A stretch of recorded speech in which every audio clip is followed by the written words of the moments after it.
Hello friend. तो कैसे हैं आप लोग? आशा करता हूँ आप सभी अच्छे होंगे और तैयारी आप लोगों की काफ़ी अच्छी चल रही होगी। तो देखो, हमारी उत्तराखंड जीके सीरीज चल रही थी, तो आज की क्लास में भी आपको उत्तराखंड जीके के अति महत्वपूर्ण प्रश्न यहाँ पे देखने को मिलेंगे, जो आपकी आने वाली सभी भर्ती परीक्षाओं के लिए काफ़ी महत्वपूर्ण होंगे। तो आज की क्लास को हम शुरू करते हैं बिना किसी देरी के।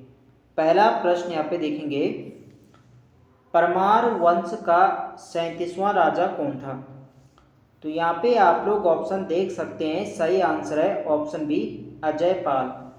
अजय पाल परमार या पंवार वंश के 37वें नंबर के शासक थे, ये आपको ध्यान रखना है। अगला प्रश्न यहाँ पे देखेंगे, राहुल सांकृत्यायन ने परमार वंश का संस्थापक किसे माना है? तो राहुल सांकृत्यायन ने परमार वंश का जो संस्थापक माना है, ये माना है अजय पाल को। देखो, जो परमार या पंवार वंश के जो संस्थापक थे, ये थे कनकपाल। कनकपाल ने परमार वंश की नींव चांदपुरगढ़ चमोली में रखी थी। कब रखी थी? ये रखी थी 888 ईस्वी में।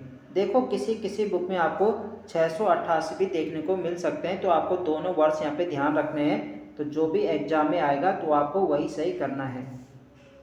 अगला प्रश्न यहाँ पे देखेंगे, अजय पाल को गढ़पाल नाम से किसने संबोधित किया था? तो अजय पाल को गढ़पाल नाम से किसने संबोधित किया था? तो ये क्या था? राय बहादुर पातीराम।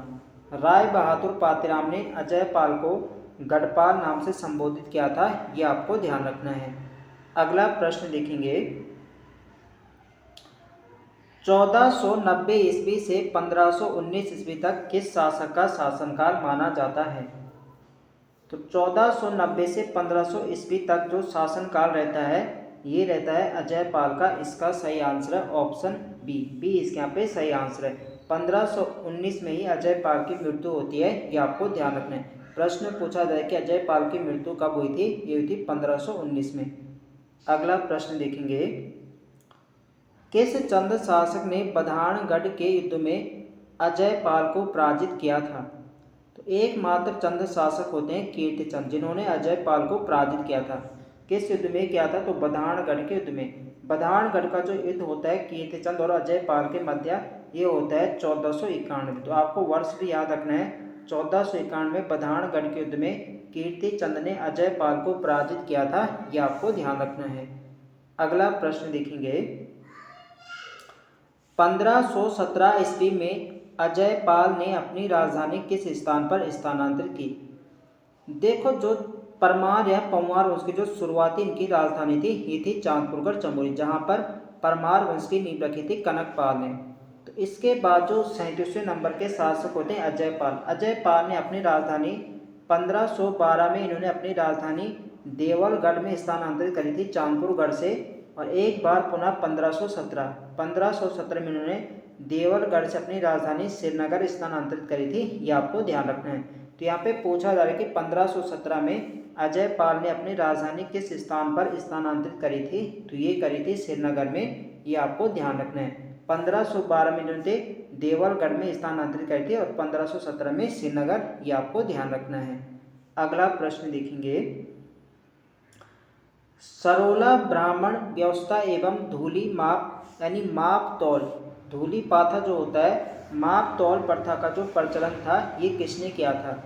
तो माप तौल के लिए जो धूलि पाथा का प्रचलन किया था और 16 ब्राह्मणों की जो नियुक्ति करी थी, ये करी थी अजय पाल ने, ये आपको ध्यान रखना है। ऑप्शन सी इसके यहाँ पे सही आंसर है।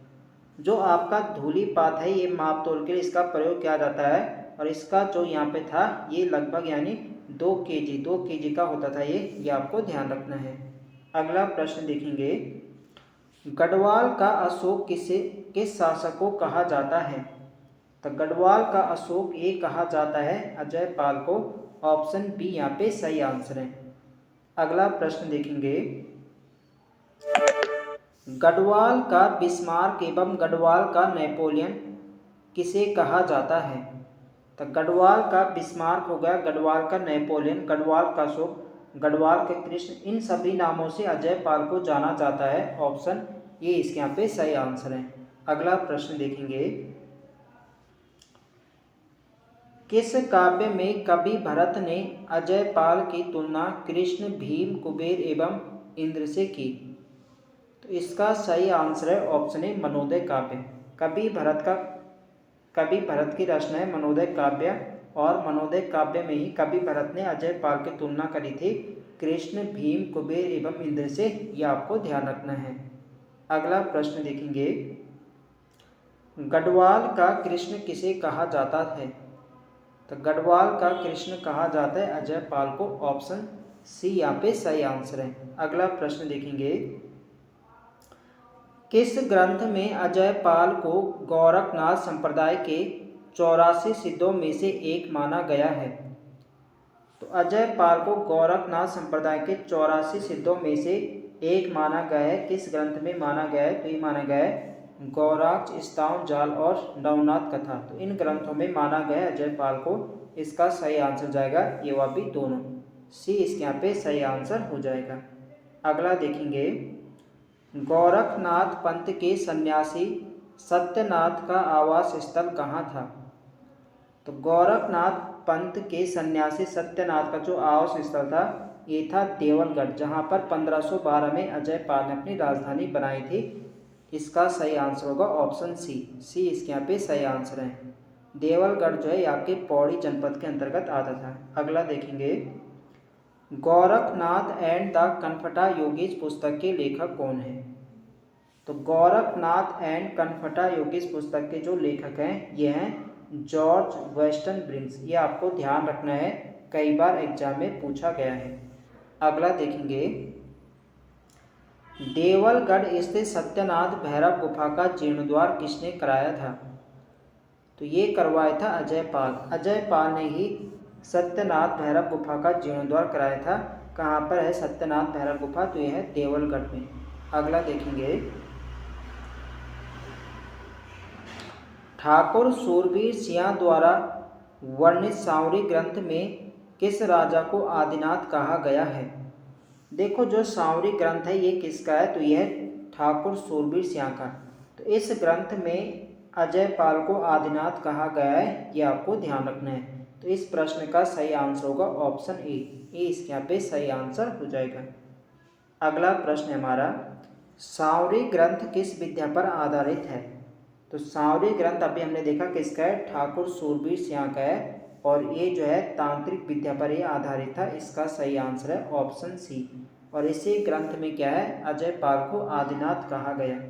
अगला देखेंगे, किस स्थान पर विष्णु मंदिर के सामने अजयपाल का पद्मासन मुद्रा में चित्र बना हुआ है? तो ये बना हुआ है देवलगढ़ में। इसका सही आंसर है ऑप्शन ए इसके यहाँ पे सही आंसर है। अगला देखेंगे, किस शासक के शासनकाल में लक्ष्मी चंद ने गढ़वाल पर 7 बार आक्रमण किया और प्रत्येक बार पराजित हुआ? तो इसका सही आंसर है ऑप्शन सी मानसा।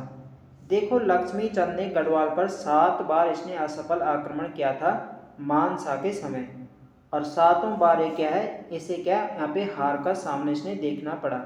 जब 8वीं बार लक्ष्मी चंद ने गढ़वाल पर आक्रमण किया था तो 8वीं बार जो गढ़वाल का सेनापति था खतर सिंह, तो 8वीं बार खतर सिंह मारा जाता है। ये आपको ध्यान रखना है। हो सकता है पूछा जाए कि जब लक्ष्मी चंद ने गढ़वाल पर 8वीं बार आक्रमण किया था तो गढ़वाल का कौन सा सेनापति मारा गया था? तो मारा गया था खतर सिंह। अगला प्रश्न यहाँ पे देखेंगे, भरत कवि ने मनोदय काव्य की रचना किस शासक के शासनकाल में की? तो भरत कवि जो थे ये जो थे मानसा के दरबारी ये कवि थे, और इनके समय ही इन्होंने मनोदय काव्य की रचना करी थी। ये आपको ध्यान रखना है। किस भाषा में है मनोदय काव्य? तो ये संस्कृत भाषा में है, ये भी आपको ध्यान रखना है। अगला प्रश्न यहाँ पे देखेंगे, किस काव्य में मानसा को सूर्य के समान तेजस्वी तथा राजा बलि के समान दानवीर बताया गया है? तो ये बताया गया है मनोदय काव्य में। इसका सही आंसर है ऑप्शन बी इसके यहाँ पे सही आंसर है। देखो फ्रेंड्स, वीडियो पसंद आ रही तो फ्रेंड्स वीडियो को लाइक करें, शेयर करें, और जो लोग चैनल पर नए हैं चैनल को सब्सक्राइब करें। अगला प्रश्न है हमारा, मनोदय काव्य की रचना किस भाषा में हुई थी? तो मनोदय काव्य की जो रचना हुई है ये हुई है संस्कृत भाषा में। ऑप्शन सी इसके यहाँ पे सही आंसर है। अगला प्रश्न देखेंगे, श्री फोस्टर द्वारा रचित the early travels in India, the early travels in India किसकी रचना है? तो यह श्री फोस्टर की। इसमें मानसा की राजधानी किसे बताया गया है? तो जो फोस्टर द्वारा रचित है the early travels in India, इसमें मानसा की राजधानी कहाँ बताई गई है? तो ये बताई गई श्रीनगर में। इसका सही आंसर है ऑप्शन डी, डी इसके यहाँ पे सही आंसर है।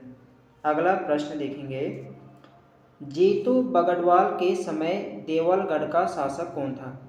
तो जीतू बगड़वाल जो थे मानसा इनके कार्यकाल में थे, यानी मानसा उस समय देवलगढ़ के शासक थे। इसका सही आंसर है ऑप्शन बी। तो जीतू बगड़वाल के समय देवलगढ़ के शासक मानसा थे, ये आपको ध्यान रखना है। अगला प्रश्न देखेंगे,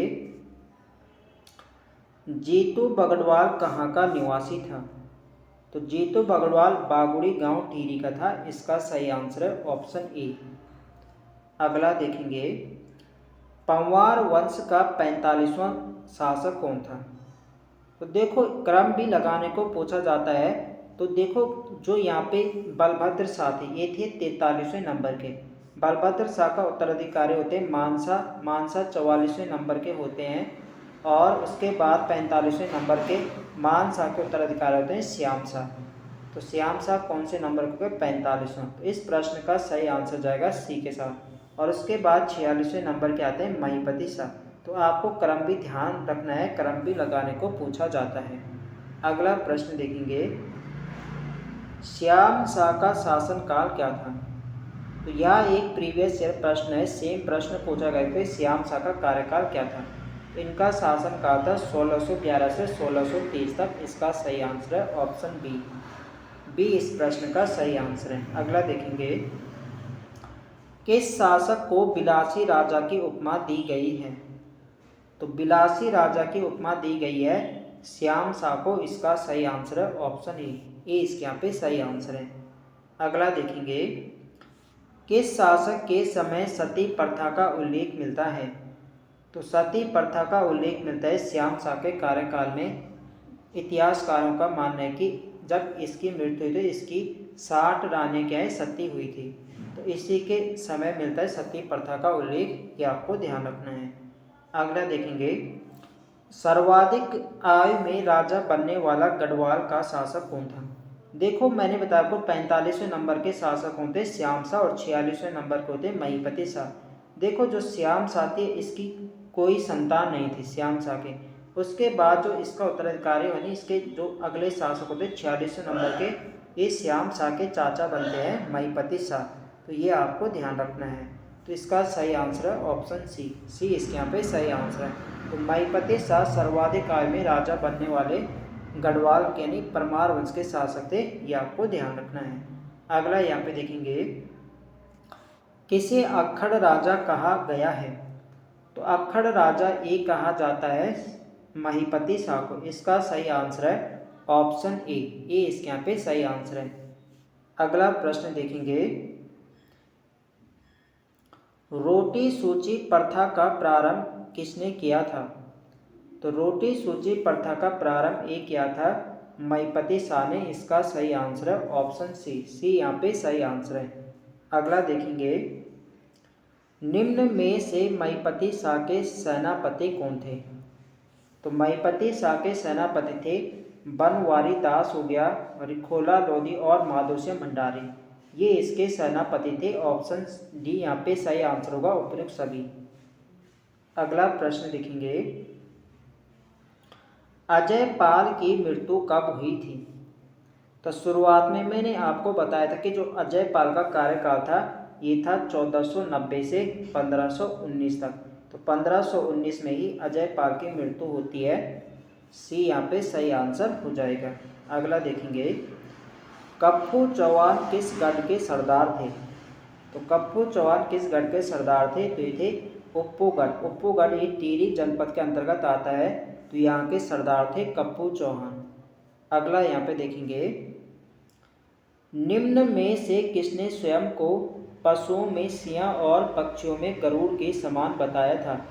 तो यहाँ भी एक प्रीवियस ईयर प्रश्न है, एग्जाम में पूछा हुआ प्रश्न है, तो आपको ध्यान रखना है। ये किसने कहा था कि मैं पशुओं में तो यानी शेर की तरह हूँ और पक्षियों में मैं गरुड़ की तरह हूँ, तो ये कहा था कप्पू चौहान ने। ऑप्शन यहाँ पे सही आंसर है।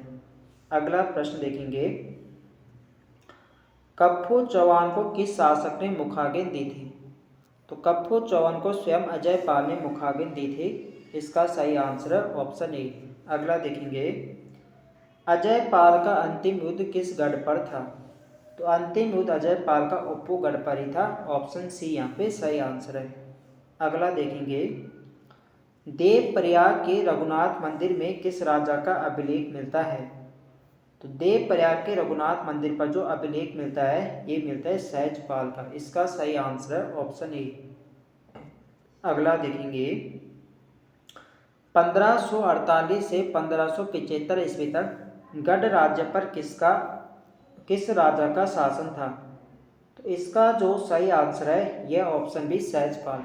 सहजपाल का जो कार्यकाल था ये था 1548 से 1575 तक। ये आपको ध्यान रखना है, काफ़ी महत्वपूर्ण है सहजपाल भी। निम्न में से अकबर का समकालीन गढ़वाल शासक कौन था? तो अकबर के जो समकालीन गढ़वाल शासक थे ये थे सहजपाल। सहजपाल ही अकबर के समकालीन था, ये आपको ध्यान रखना है। अगला देखेंगे, किस शासक के समय अकबर ने गंगा के स्रोत की खोज के लिए एक दल भेजा था? तो यह प्रश्न भी एग्जाम में पूछा हुआ प्रश्न है, तो ये भेजा था सहजपाल। सहजपाल ही अकबर के समकालीन थे और अकबर ने सहजपाल के समय ही गंगा का स्रोत का पता लगाने के लिए एक दल गढ़वाल भेजा था। ये आपको ध्यान रखना है।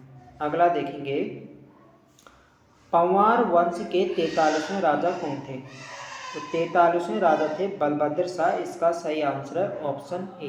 इसके यहाँ पे सही आंसर है।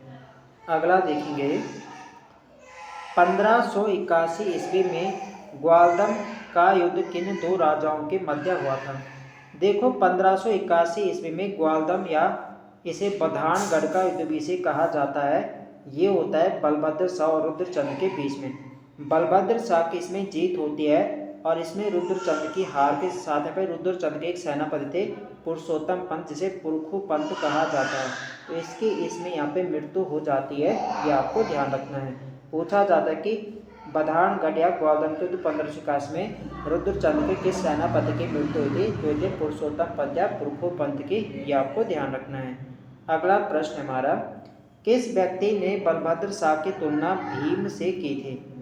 तो बलभद्र शाह की तुलना भीम से जो करी थी, ये करी थी कवि देवराज ने। ऑप्शन सी यहाँ पे सही आंसर है। अगला यहाँ पे देखेंगे, बलराम दुलाराम शाह एवं बहादुर किस शासक के अन्य नाम हैं? तो बलराम दुलाराम शाह एवं बहादुर जो अन्य नाम है यह है बलभद्र शाह के। ऑप्शन ए इसके यहाँ पे सही आंसर है। अगला देखेंगे, ग्वालदम युद्ध में रुद्रचंद की हार के साथ किस सेनापति की मृत्यु हुई थी? तो अभी मैंने आपको बताया, इसमें रुद्रचंद का जो सेनापति था पुरुषोत्तम पंत, इसे पुरखू पंत के नाम से जाना जाता है, तो इसकी मृत्यु होती है ग्वालदम या बधानगढ़ के युद्ध में 1581 में। ये आपको ध्यान रखना है। अगला देखेंगे, किस राजा ने सर्वप्रथम अपने नाम के आगे शाह की उपाधि धारण की थी? तो ये करी थी बलभद्र शाह। बलभद्र शाह ने अपने नाम के आगे शाह की उपाधि धारण करी थी। ये आपको ध्यान रखना है। इन्हें किसने शाह की उपाधि दी थी? परमार वंश को दी थी, जो यहाँ पे लोधी वंश के संस्थापक थे बहलो लोधी, तो इनके द्वारा इन्हें शाह की उपाधि दी जाती है। ये आपको ध्यान रखना है। इनके बाद ही जो शाह की परंपरा थी, पहले क्या होता था, पहले यहाँ पे पाल लगता, जैसे सहजपाल हो गया, अजय पाल हो गया। इसके बाद जो आपके 42वें नंबर के शासक थे सहजपाल, इनके नाम के पीछे क्या लगा था? पाल लगा था। तो इनके बाद जो बलभद्र शाह होते हैं, यानी शाह लगा मिलेगा। उसके बाद मान शाह हो गया और श्याम शाह हो गया, महीपति शाह हो गया, पृथ्वीपति शाह हो गया। तो सबके आगे क्या है? शाह की परंपरा पे शुरू हुई। तो किसके बाद होते हैं? तो बलभद्र शाह के बाद होते हैं। ये आपको ध्यान रखना है। अगला देखेंगे, तो आज के लिए यहाँ पे इतने प्रश्न है। तो आई होप आप सभी को वीडियो पसंद आए तो फ्रेंड्स वीडियो को लाइक करें, शेयर करें और जो लोग चैनल पर नए हैं चैनल को सब्सक्राइब करें। मिलते हैं नेक्स्ट वीडियो में, तब तक के लिए जय हिंद दोस्तों।